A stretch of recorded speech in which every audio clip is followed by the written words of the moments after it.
6 minutes. Thank you, Chair, and thank you to our witnesses. I'm just going to check. Mr. Leavam, can you hear me? Yes, I can.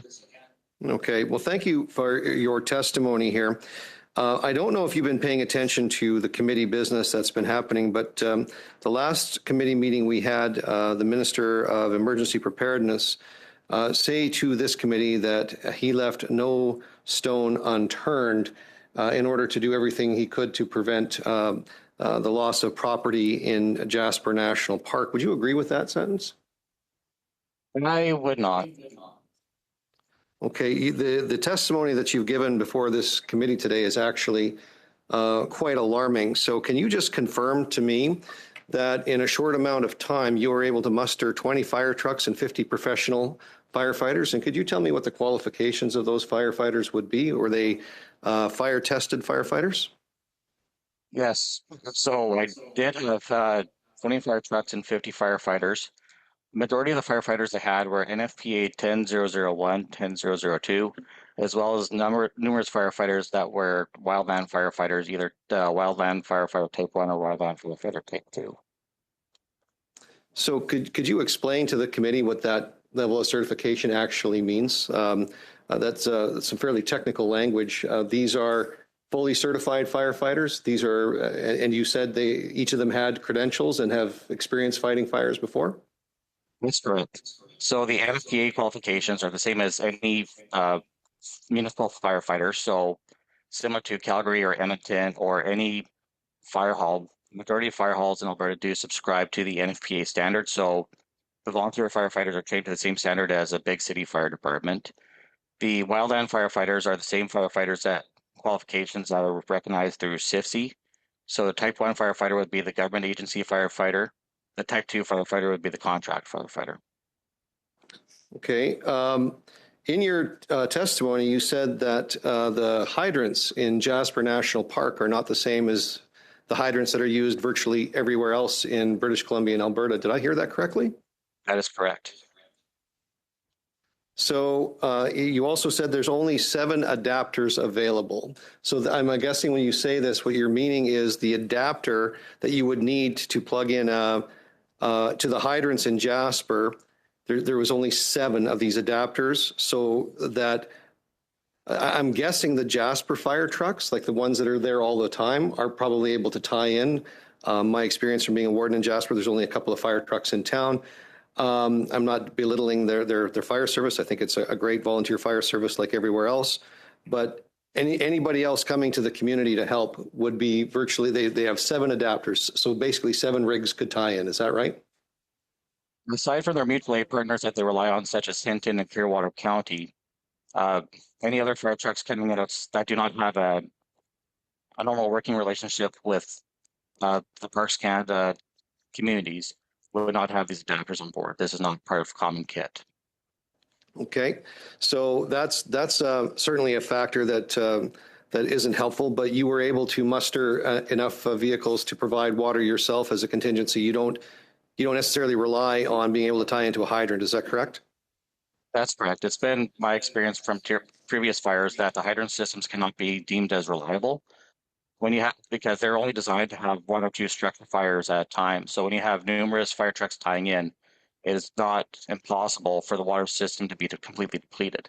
So that's why we now use secondary water sources to supply water. And you had the fire trucks and the water trucks available in order to engage the fire in Jasper in the town site, correct? That's correct. And you were told specifically that you could not access, and you were told specifically by Parks officials to not engage in fighting the fire in Jasper. Did I hear you say that correctly? We were able to use water from Pyramid Lake, but not from Athabasca River, and we were not allowed to engage the fire. 20 fire trucks, 50 firefighters, not allowed to engage the fire. Is there anything in the statutes that you're aware of that would have allowed them to actually bring you under their incident command protocols and actually had you join the fight against the fire? So in previous experience, what they could have done was assign a task force leader to our group to act as a liaisons to the incident command. So this way we could have a functioning relationship with the incident command. As well, in dire circumstances, if the fire came in and they are worried about the entire community, they do have the ability under various legislation, such as the Alberta Forest and Prairie Protection Act, to use conscription to bring us into their command as well. Do you believe that if you would have been able to engage the fire, that you could have saved some property in Jasper town site? Absolutely. Part of our arsenal that we had out there were 2 airport fire trucks as well as 8 industrial fire trucks. So these are monstrously large fire trucks that could have put out a lot of water to help protect communities on the front line. Then the smaller brush trucks could have been used to help defend the community from the impingements that landed. What did it make you and your crews that you had assembled feel like when you were told not to engage in the fires and you stood and watched properties burn down in Jasper? Briefly, please, Mr. Lieberman. We were deflated. We felt that our mission, we could have done more to help. Thank you. Madame Posey. On a perdu l'habitude d'être We've sur... lost the habit of being on Zoom, so thank you so much to all of our witnesses for being present this morning. Mr. Massier, your testimony has proven to us how great these problems are. You've talked about insects and fires and diseases. So the problem isn't just in Jasper, but it's actually everywhere. And you've expressed this quite well. It's all over the world as well. So this is certainly not very joyful what you've communicated to us, but it is real. So remember the fires that happened in Quebec in 2023. We know that the smoke went all the way to New York and to all of the American Northwest. Mr. Flanagan also talked about this embers, rain of embers, which can also cause fires. So there must be a way of improving things.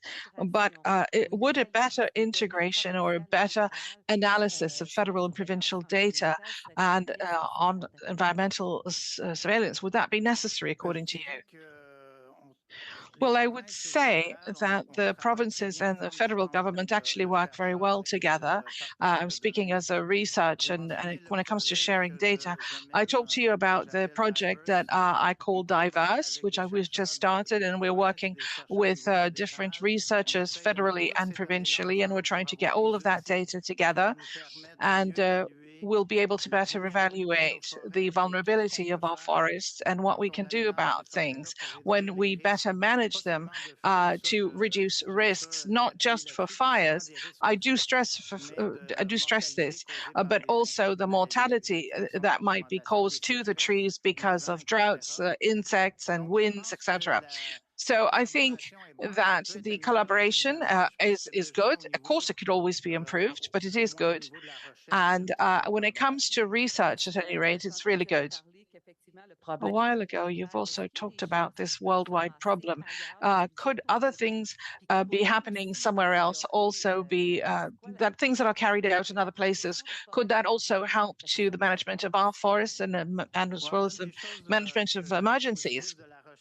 Well, I would say that one of the things that is positive about international research is that we are working together, and research is always public. It's inside of journals.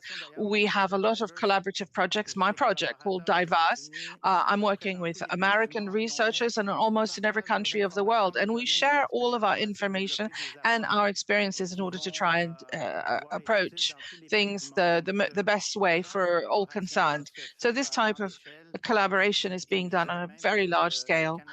And I'd say that Canada is definitely a leader in this area, internationally speaking. So we're talking about climate change, we're talking about mitigation and adaptation, but we can see that with the acceleration of climate change and the temperatures, we should also accelerate our adaptation. So speaking of this, what can a government do, or should it do, in order to plan and the allocation of resources when there are many catastrophes that can happen? Because this is what we're facing. Is there anything in particular that a government can do, any government, in order to help to plan the allocation of resources? That's an excellent question. It's a little bit outside of my purview, though. I think that what we need to do is to try and get out of our comfort zones, always doing things up until now. We've always considered that a forest was a stable thing. It didn't change. It was always constant, and that we could easily predict what was going to happen over the next 150 years. And that's no longer the case. Changes are happening quickly. The level of uncertainty is going up quickly.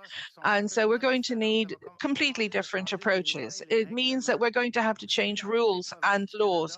You know that in all provinces and territories, we have many rules that demand that we keep planting over and over the same species. And that means that we're going to keep our ill-adapted forests the same in the future. And I think that we should change those rules because we need to facilitate the adaptation of new species. And we need to create a lot more diversity in the types of forests, not just in the landscape, in the forest, etc. We want to reduce and mitigate insect infestations. So many things, many approaches have to be taken into account. When I present, I always say that we basically have to change absolutely entirely the way we manage forests. What is good, though, is that the forestry sector could be used to do this. Yes, I have to stop you this. Yes, we need to foster diversification. I only have 30 seconds left. So what about forests? The minister has said that there were certain zones that could help us to mitigate fire. What do we need to have these buffer zones? Well, we suggest to have leafy tree forests around this. We could take them away, but it would create deserts. So we want more deciduous. We're talking about birches, poplars, and boreal forests, and they really reduce the risks of fire. And it has an important effect on reducing those fires, and that could work in all forests. Thank you, Madam Collins. Thank you, Mr. Chair. I want to thank all the witnesses for being here. My first question is for Mr. Flanagan. We've seen that climate change is making our wildfire seasons more intense, longer. They're having a devastating impact on communities. And dealing with wildfires in the past has primarily been left up to the provinces and territories, with then some support from the military. Earlier this year, the Chief of Defense talked about how they won't be able to fill the gaps given the increasing need from wildfires. And so you had mentioned a national firefighting service. This is something that my New Democrat colleagues and I have been pushing for. Can you talk a little bit about the need for a national firefighting service and what that would mean when it comes to fighting wildfires in Canada? Sure. The United States has something called FEMA, Federal Emergency Management Agency. We have nothing like that in Canada. So fire management is the responsibility of the landowners. So provinces, territories, ParksCanada, and Department of National Defense does a little bit as well. And they help each other out. It's a brotherhood. But sometimes you get overwhelmed and you need extra resources. So what I'm suggesting is that a national agency to work in hand in glove, in a unified command system, with ParksCanada, BC, Alberta, whoever, when before emergencies arrive. We have the capabilities to know when extreme fire weather is coming, and extremes really do drive the fire world. Simply there's three ingredients for a wildfire: the vegetation, the fuel, ignitions, and the weather. I'm biased, but I think weather is the key driver, and we're seeing more extreme fire weather, and we're seeing more extreme fires. And we're going to continue to see that. And, $7 billion was spent on disasters this summer in Canada alone from the Insurance Bureau of Canada. And that's only increasing. And so we need to deal with this. And Mr. Flanagan, just sorry to interrupt. I just overheard one of my current Conservative colleagues when you had talked about weather say it's the one you can't do anything about, so focus on the others. Now, this is something we've heard when it comes to combating climate change, that somehow we need to throw up our hands. Can you speak a little bit about how climate change is an existential crisis, and that we need to be doing everything that we can to combat the climate emergency? So, in Canada, our area burn has quadrupled since the 1970s, and my colleagues attribute this to human-caused climate change. I mean, it's not just fire, it's flooding, sea level rise. We are changing the climate because of our human activities, primarily greenhouse gases. And until we do something as a society, a global society, people, communities, state, provinces, territories, we have to solve this problem. And, the scary thing is, even if we stop producing greenhouse gases today, we're going to continue to warm for 20, 30 years. And a warmer world means more disasters. And that's... Thank you so much. I do want to ask Ms. Potter, you had talked about the need for a national kind of wildfire preparedness plan.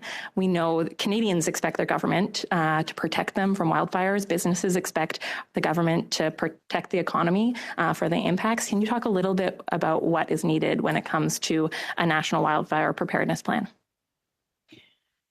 Thank you for the question. I think that, coordination of effort is something that we are looking for here. I know that from an industry perspective, we are doing that ourselves. We wanted to make sure, especially following, 2022 and 2023, where we saw, devastation and mass evacuation. We wanted to make sure from the tourism perspective that, while residents and employees were looked after, we wanted to make sure the visitor was looked after as well.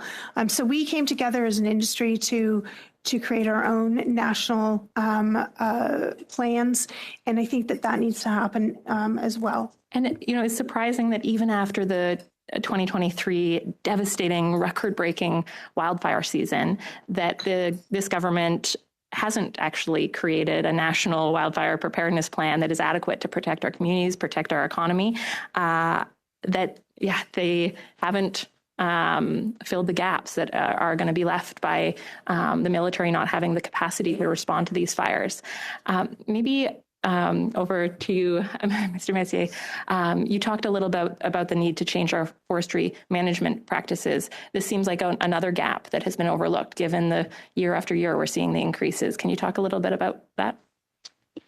Yeah, actually, I wrote in a newspaper that we need a Marshall Plan in the same kind of level of effort that we've done after the Second World War to transform Europe. We need a Marshall Plan in terms of how we manage our forests, not just in Canada, in the world, because lots of scientists are showing tree mortality is increasing in all our forests.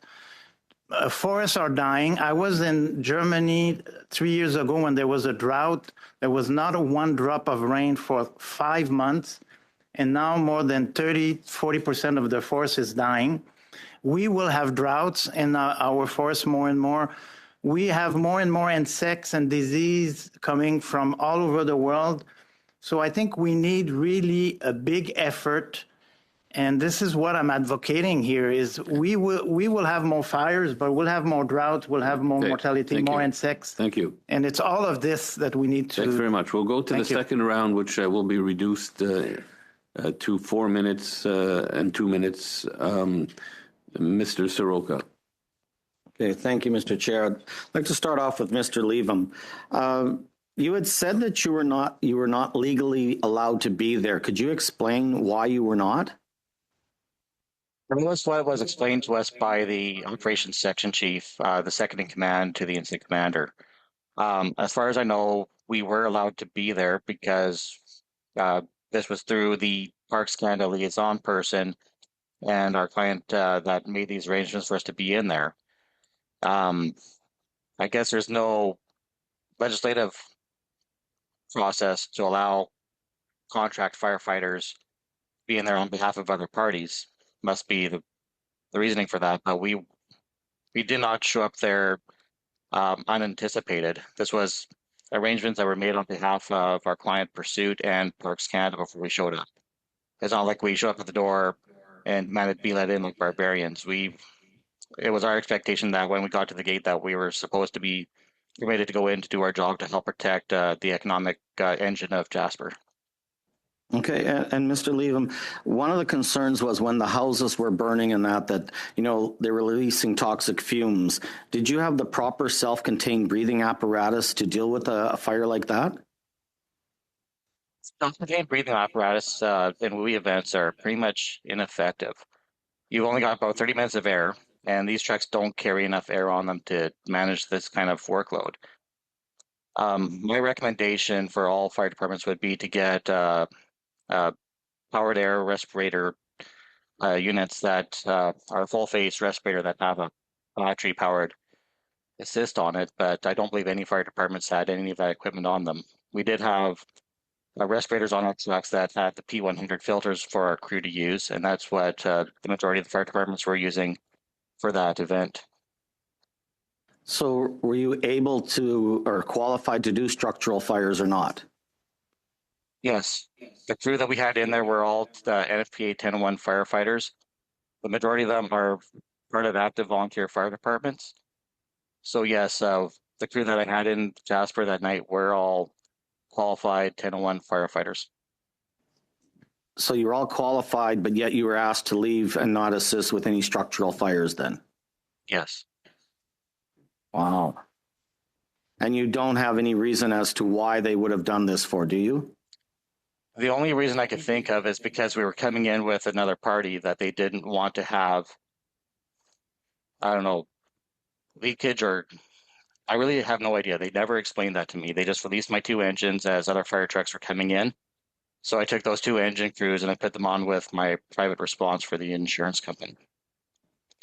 So they didn't say anything about that you didn't have the capabilities to tie into the hydrants or the proper fittings or anything that way. There was no reason other than just please leave.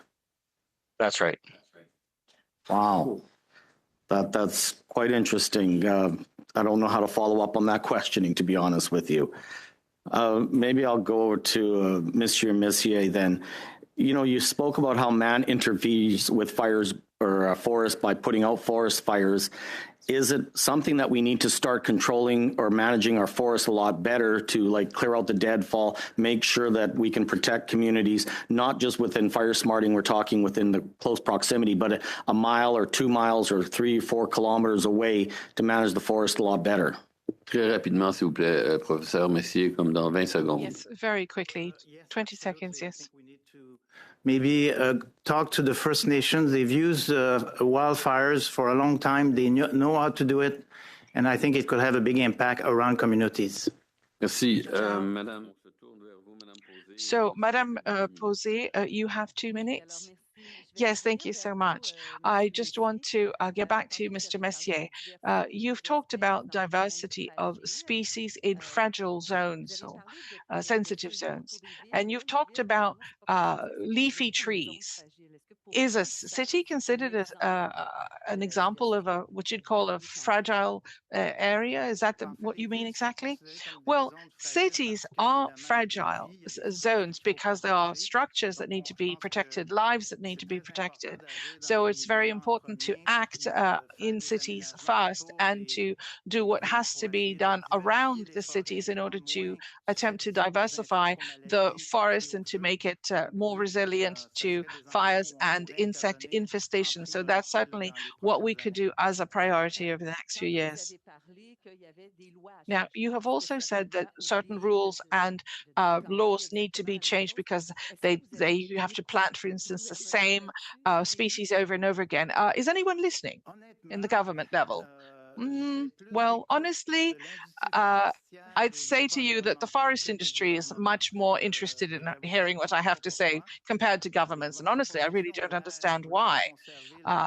The governments seem to want to keep their ways of doing things. And in 30 seconds, I'll try to explain. Most provinces demand that we have the same mix of forest and trees for the next 150 years, which is absolutely nonsensical because of the climate changes. And those conditions are going to change so much, and we need to let the forest adapt and change. So when people say to me, what should we change for rules? That is the first one that we need to be changed. I really hope, but I feel lots of resistance. Madame Cozot, you have 15 seconds. So 15 seconds to ask Mr. Messier if he has a study. Do you have a study or any kind of document that you could give to the committee so that we could exert pressure and lobby as well? Yes, duly noted. Madam Collins, 2 minutes.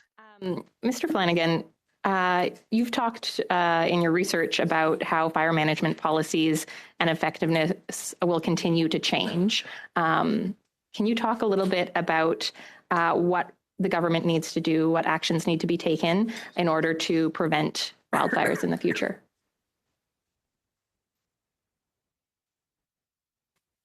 Sorry, was the question addressed to me? I'm still having trouble with the yes, sorry, Mr. Flanagan, that was addressed to you.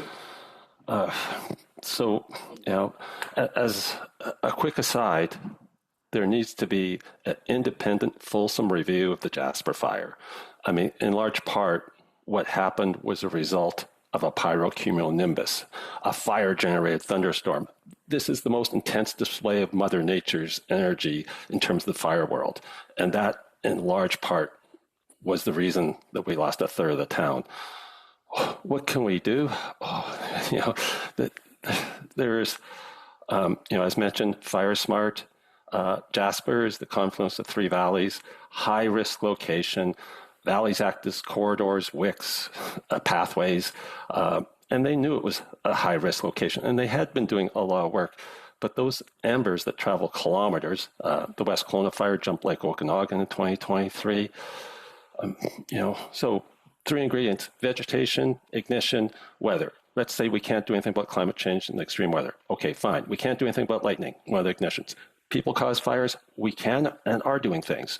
And then the last thing is the vegetation. Managing vegetation in high-risk areas, around high-risk communities, that will help reduce the likelihood of extreme fire and catastrophic fire, but will never eliminate it. As long as there's stuff to burn, when things are extreme, even if they are leafy, like aspen, Fort McMurray is surrounded by aspen, and we saw what happened there. When things are extreme, fuel is fuel is fuel, unfortunately, and it burns. And it can burn at fairly high intensity, even if it's not a conifer. Thank you. Mr. Leslie for 4 minutes. Thank you, Mr. Chair. I will start with you, Mr. Levin. You mentioned in your opening remarks that ParksCanada... Sorry, is that directed at Mr. Willem? Yes. Yeah, unfortunately, the interpreters can't interpret him. So you could still ask him to submit something in writing if you wish, or make a statement, but he cannot. We can't let him try to... No, well, no, it's not going to work. It's not going to work.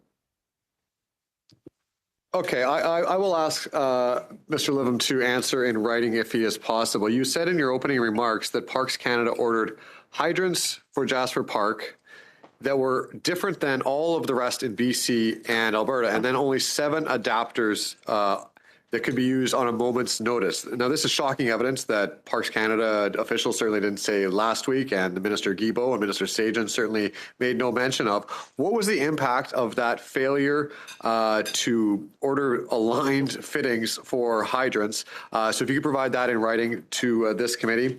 You also mentioned that you were threatened and with arrest or removal on multiple times. So if you could further identify what those instances were, and if you know what officials with ParksCanada were deciding to intentionally turn away 20 trucks and over 50 firefighters, well-trained firefighters, and not only just turn them away with the apparent threat of force. If you could provide a little bit more detail to the committee on that.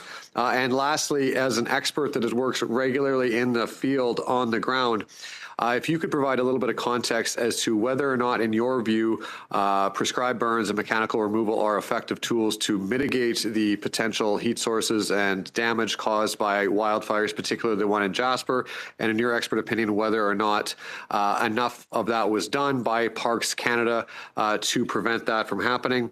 And lastly, in your view, if ParksCanada was in fact negligent in its responsibilities that led to the disastrous fire in Jasper. So if you could all do that, I would appreciate that. I'll move back to Mr. Messier. You mentioned an increase in pests. What is the transmission of pests to our forests? Like how does that happening? Yeah, I was part of a committee, a national committee that, and I can send you the report, but we are doing a lot of trade with Europe, the US, and the Asian and China. And interestingly enough, they have the same kind of climate, the same type of trees, and the risk of bringing an insect and a pest from these areas is very high. And actually, we are doing that almost every day. So that's actually one of the clear problem is we are trading with regions of the world that have similar species, and the risk of bringing a species where the trees in this original country, they have adapted to it, but here they are not adapted to it. And this is what's happening, and it's increasing. Thank you, Mr. Messier. I just want to give the rest of my time to Mr. Deltel. Perfect. 45 seconds. Mr. Messier. Yes, go ahead. Mr. Messier, thank you very much for your approach, which I find very practical. Your vision is very tangible and concrete and impressive. Like you have heard the firefighters' testimony, and I can see how attentive you were. Could you tell us what you feel about it? 30 seconds. Well, it's really not in my purview. I was very surprised to hear that all of the resources weren't there to fight fires. And I imagine that there must be certain structural problems with regards to management and with all the different organizations, but I can't really pronounce myself more than that. But like us, you must have been shocked and outraged to hear that there are firefighters who are there willing to fight. Yes, well, we've got over 4 minutes. Maiden Taylor-Royce, it's your turn now. Yes, thank you. And it is Mr. Lloyd who leads off. Thank you. Thank you, Mr. Chair. Minister Lowen, will you table the records of Alberta's spending on wildfire management going back the next 10 years for this committee to review? Yes, absolutely. Again, we increased the budget by 55%. We went from $100.4 million to $155.4 million. And we also increased our contingency amount that was available. Last year was $1.5 billion, and this year was $2 billion. So another 33% increase there. Thank you, Minister. Minister Ellis, you alluded to issues with Unified Command. I was told that Alberta was not invited to join the Unified Command until July 27th, I believe. Is that true? And if so, why the delay for Alberta to be included in Unified Command? Well, that's a good question. I think a question you should probably ask the minister or the national park. We, of course, wanted to be included in the Unified Command from a decision-making perspective right from the very beginning. At this point, we were only in an advisory role, but believe me, these are conversations I had with Minister Sajjan, who did his best to try and get us in a decision-making position. So the minister didn't seem opposed to being in Unified Command, but somebody within ParksCanada or the town, presumably, who were leading the Unified Command, were involved? So the conversation I had with Minister Sajjan, he did not seem opposed for us being in a position of Unified Command from a decision-making perspective. But he's not the decision maker as far as the minister when it comes to who's on that. Who is the decision maker? Well, the minister, I'm assuming, who's responsible for the national park. That would be Minister Guilbeault. My next question goes to our Forest Products Association witnesses. Back in 2017, the Alberta Forest Products Association, the Conservative Member of Parliament for Jasper, Jim McGlinskey, numerous forest scientists, including Ken Hodges, wrote numerous letters to the Minister of Environment, Catherine McKenna, at the time in this Liberal government, talking about the catastrophic threat to Jasper of a wildfire. And the responses at the time that were given to them in question period and in letters was that the ecological integrity of the park must be protected. Your organization has to abide by regulations involving sustainability and all these matters. In your opinion, does it maintain the ecological integrity of a national park to maintain large swaths of dead pine beetle infested forest? Thanks for the question. So, I mean, I can't speak on behalf of ParksCanada because there are laws around what type of management can take place. But I can say that it was known that, and I think what Minister Lowen had said, that the forest product sector and the province of Alberta were starting to implement the Healthy Pine strategy. So actually targeting pine stands to reduce the risk of flammability. And that same level of intervention was not taking place within the park. Just a simple question. Is it promoting ecological integrity to let stands of dead, mature pine beetle infested trees to stand in a national park? Is that promoting ecological integrity? Well, I think it comes down to what level of risk are we comfortable based on where we live today, and that risk is increasing. So I think in the past, having static reserves was meant to act as essentially something that could be monitored in time, almost like a test case. Would you say that like young forests, though, when a forest company replants a forest, puts in new trees, they're more resilient to forest fires? Is that the case? Yeah, essentially, you want to manage the level of fuels.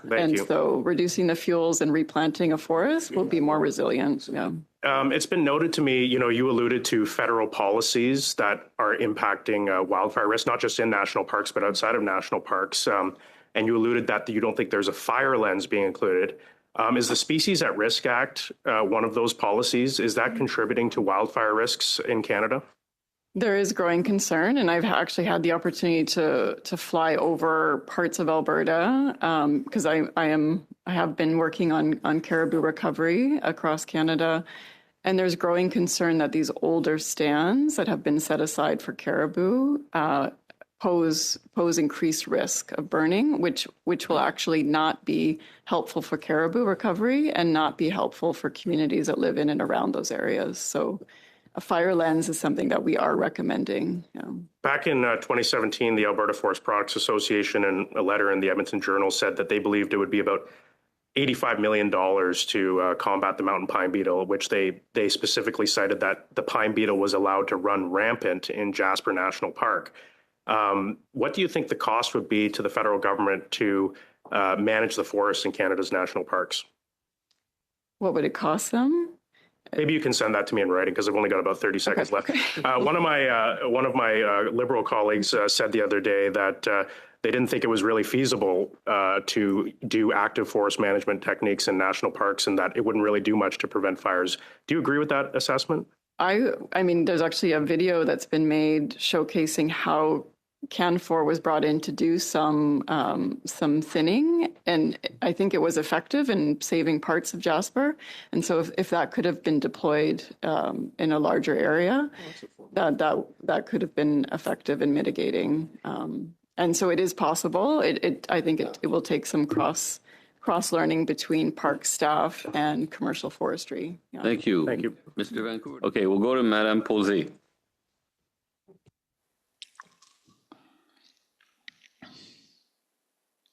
Voilà. Here we are. Thank you. Thank you to our witnesses for being here. Listen, a lot of numbers have been floated concerning what the costs could be. I think that gives us a good idea that it's costly. Climate change is. We don't talk about it often enough. For me, my question would be for Ms. Daniels. Perhaps you're the best person to answer it. I'll give you an example. In Quebec last year, in 2023, there were 566 fires in what they call the intensive protection areas and 147 others in what they call the northern area. Over 4 million hectares of land area were burned, 99.9% of it caused by lightning. So it's more than the sum of the past 20 years, including all causes. And if we turn to the SOPFE site, it says that the capacity of SOPFE, which is the organization in Quebec responsible for fighting forest fires, would enable them to fight 30 fires at the same time, or one fire of more than 1,000 hectares. But on June 4, 2023, 155 fires were active at the same time. So when we see these kinds of numbers, we see that the scale of what awaits us. Ms. Daniels, according to you, what can a government, or what must a government do to aid in planning the allocation of emergency resources when a number of catastrophic events occur at the same time, which is exactly what happened in Quebec. It's already well to have people fight fires, but there were far too many of these fires. So do you have any advice to give regarding what a government could do?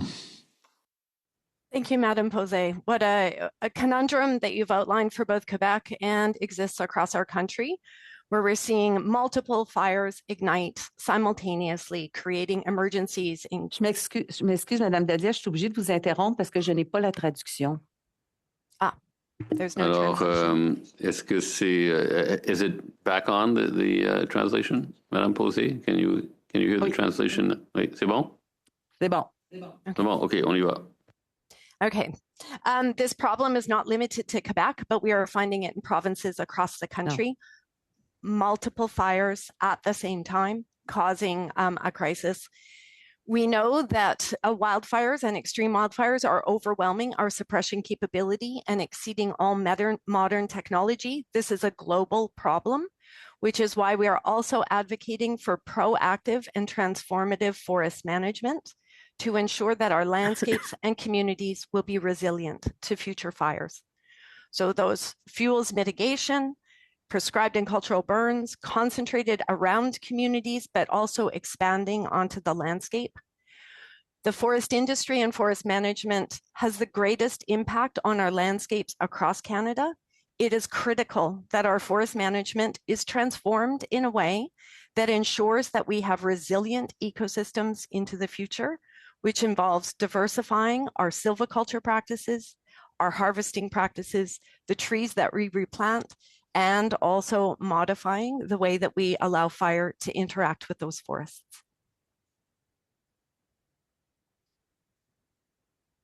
Je vous remercie, Madame Daniels. Je vous poserai une question à Monsieur Lowen. Thank you, Ms. Daniels. And a question from Mr. Lowen. You're at the government of Alberta.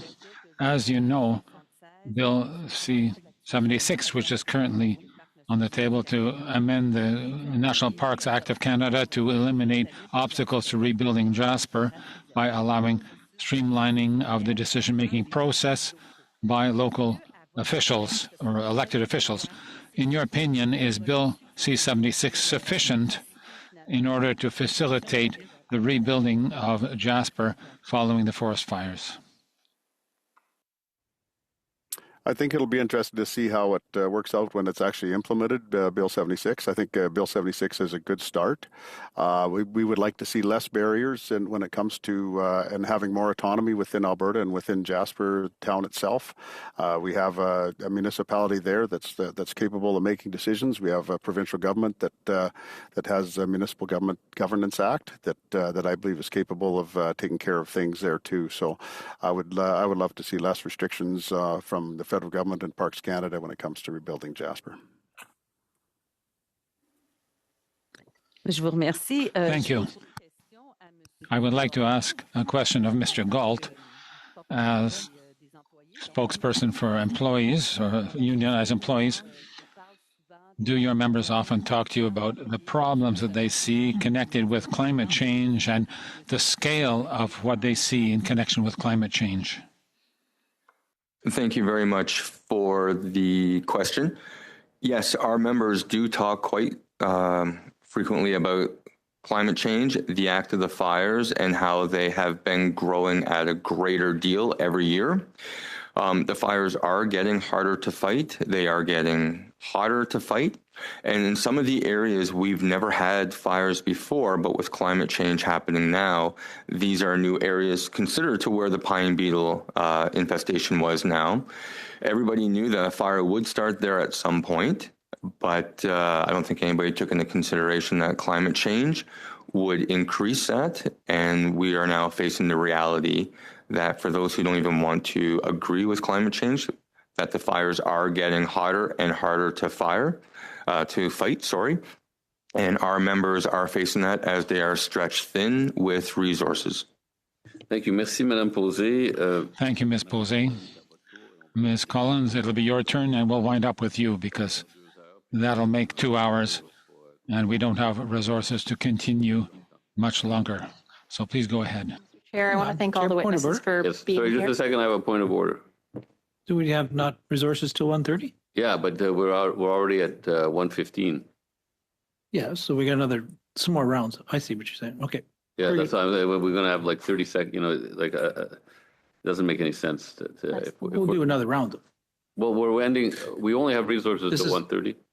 Okay, so we're going to 1:30 though. Yeah. Okay. Well, I mean, if we have 5 minutes left, we can't have. We can talk about. We'll keep on going though. Okay, very good. No, I didn't say we'd keep on going. I'm saying we can't start another round if we only Maybe have we 5 could minutes. discuss this after my round.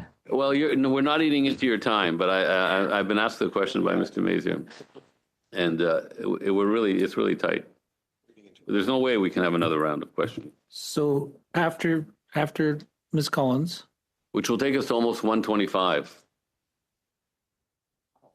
Oh, it's only quarter after. Well, she has 6 minutes. It's okay, 1:20, 1:21. Let's see how it goes. Okay. We can go do another round. Thank you. Thank you, Mr. Chair. My first question is for Mr. Galt. And I want to echo the thanks to your members.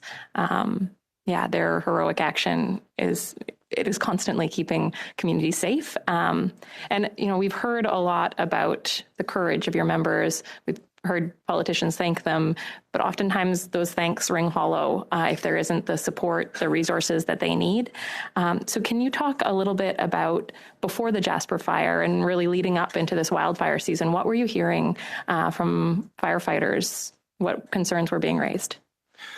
Thank you very much for the question. We have this conversation every year that they are understaffed, underappreciated, lack of respect from the government. They are constantly receiving cuts. Like I said, a couple of years ago, they received a few cuts that follows in.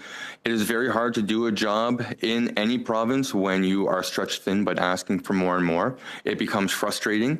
Our members have no benefits. So if they're sick, their choice is to not go to work. But if they're on a camp, they are staying at the camp because they need the unemployment. Fire season is it's lasting longer, but our season isn't lasting longer. We are now down to, and I'm sure Minister Lowen, if he wants to, we're down to maybe 50 or 60 because we have contract firefighters now. Last year we had 64 carryover fires, which is well over the amount that we normally have. And so what's happening is it is a feeling of, why am I doing this? They're doing it because they love the job. They're doing it because they love Albertans, and they're doing it because it's something that they want to do. But you can only ask people to be paid $22 an hour to go in and risk their life. And the loss of Morgan Kitchen is a drastic loss that will be felt through Alberta wildland. And it's something that is going to take a while to get over. And for us, what the complaints are is the finger pointing. We are just going in to fight fires. We have to remember that on the 24th, we were removed from Jasper. We do not fight structure fires. The smoke was too bad. We don't have respiratory gear, so they were moved to Hinton for the safety. But they want to be in there fighting. We have members who are on municipal firefighters so that they can continue to fight. But at the end of the day, they're frustrated and tired. Yeah, it feels like we've heard from the province that there were delays at being invited into unified command in a decision-making capacity. We've heard complaints that the provincial government didn't have capacity or so on. But really, the kind of failure to collaborate effectively, people don't care necessarily if it's provincial or federal jurisdiction. They want their communities to be safe, and firefighters want to make sure that they are safe as they can be while they're fighting these fires. Well, what I'll say, the issue that is going on is Jasper is a municipality inside federal land, but it's a municipality as of 2001. The province has a responsibility to those members. And if they're not choosing to use it, there are reasons or legislation that she can use. There are new legislation powers that she gave. And this isn't just a slight on this government, it is any government. They have the ability to step in earlier. They chose not to. They put our firefighters at risk. And they say, yes, we are so thankful for you. But then they say in the paper that you're not worth a raise, you're not worth anything else. And that's the battle that we have in the province as we move towards privatization. Yeah, and $22 an hour for a wildland firefighter and no health benefits. That's, appalling when you think about the fact that these men and women are risking their lives to keep communities safe. But it's also a practical challenge when it comes to retention. Can you talk a little bit about the impacts that you've seen when it comes to recruitment and retention? So when it comes to recruitment and retention, the issue that we're having is if we work on a scale in the province, so every year that you are working, you go up a scale. When it comes to firefighting, you're only a 4 or 5 month season, so it takes you 3 years to move up. So you come into Alberta, you get the experience, and you move on to another area. That's what's happening. And we're losing the depth of knowledge that we need to fight these fires. It's not, we have people with 2-3 years experience. They are doing the best they can. They are working hard, and they are saving people's lives and property. But what it boils down to, when you look at it, is every year we are in the same thing. Last year, Minister Lowen was supposed to have them hired by March. It was still well into May, and you have brand new people going into fires. And it's not just a Jasper fire. Remember, we had 55 out-of-control fires across this province and evacuations in Fort McMurray and different areas. Now, we know that firefighters are dying at higher rates of cancer than they are of fighting fires. That is pretty appalling when you think about the fact that these firefighters that you're talking about don't have cancer coverage. Can you talk about the importance of that in particular? When you see other provinces like BC and Ontario that are starting to give pre-cancer coverage, and then you hear on the news that the smoke is so bad at Fort McMurray, people need to be inside because the smoke can cause cancer. And then you hear that the people who are actually inside fighting the fires don't have that coverage. It really makes them feel like they are not appreciated. There was a minister, I'm not sure if it was a minister, it was somebody from the government that was on that was talking about our wildland firefighters understand the act of fighting fire, and if they are supposed to be behind the smoke plume, but he said if they are in front of the smoke plume, then they're in the wrong spot. Well, that is not on the firefighter, that is on wind and different things that are happening. And the government continues just to say that the firefighter, it's up to you to be responsible, but no gear, no nothing. And why stay? Unfortunately, they stay because they love Albertans, and a lot of them, that's memories that they have to protect. Okay, thank you. Thank you, Ms. Collins. So we have no time really. Our resources are up at 1:30. We have no time for another round that would equitably treat 6 questioners. So I'm going to thank the witnesses both online and present, and I'm going to adjourn. Thank you.